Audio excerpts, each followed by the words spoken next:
Les inscriptions à l'université de Parakou continuent de faire grincer des dents suite à la fermeture de la plateforme d'inscription académique qui a laissé sur le carreau plusieurs étudiants qui n'ont pu terminer la procédure et risquent donc de perdre l'année académique. Plusieurs raisons au nombre desquelles le manque de moyens financiers expliquerait ce retard observé dans la validation des inscriptions des étudiants retardataires. Le retard de ma non-validation de mon inscription est dû d'abord aux problèmes financiers qu'endurent mes parents.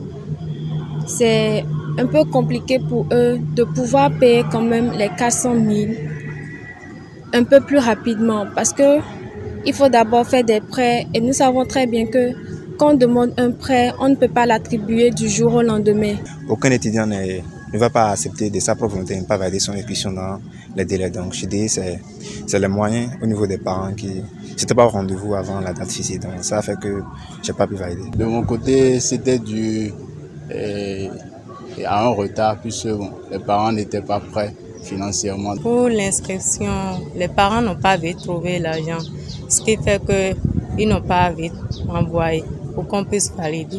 Ils ont envoyé 2 jours après la fermeture des plateformes. Des organisations estudiantines telles que la Fédération nationale des étudiants de l'Université de Parakou FNEUP et l'Union nationale des étudiants de l'Université de Parakou UNEUP ne sont pas restés insensibles aux cris de cœur des étudiants et ont même entrepris plusieurs démarches de plaidoyer à l'endroit des autorités universitaires. On a d'abord rencontré l'autorité rectorale, on a écrit à la ministre de l'Enseignement supérieur qui nous a envoyé vers le recteur. On a écrit aussi au recteur, on a discuté.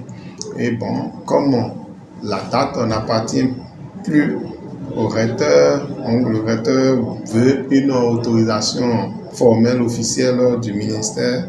Et donc, c'est devenu un jeu entre griffes. Le ministère nous envoie vers le recteur nous envoie vers le ministère. Donc on se demande, mais qui va sauver ces étudiants-là? Le 9 février, nous avons eu une rencontre avec le recteur et tous les présidents de BIE, tous les présidents des bureaux d'union d'identité de l'université. Et nous avons demandé au recteur de nous permettre, même si c'est 24 heures, de permettre aux étudiants qui n'ont pas encore validé leur inscription de pouvoir le faire. Les présidents des deux organisations sont confiants de la sensibilité des autorités pour la réouverture à nouveau de la dite plateforme aux camarades retardataires. On a déjà autorisé le master et les écoles doctorales et à régler ce problème. On veut que cette foi de générosité ne soit pas interprétée comme une générosité discriminatoire, parce que les licences vont se demander pourquoi, qu'est-ce qu'ils ont fait pour qu'on les laisse et qu'on autorise les masters et les écoles doctorales à valider les inscriptions. Je crois que le recteur est un père, c'est un papa. Le vice-recteur chargé des affaires académiques aussi est un papa. La ministre également, la mère des étudiants de l'université de Parakou, elle nous répond chaque fois quand nous la contactons. Et nous lui demandons une fois encore de regarder encore ces enfants, qui sont en train de souffrir.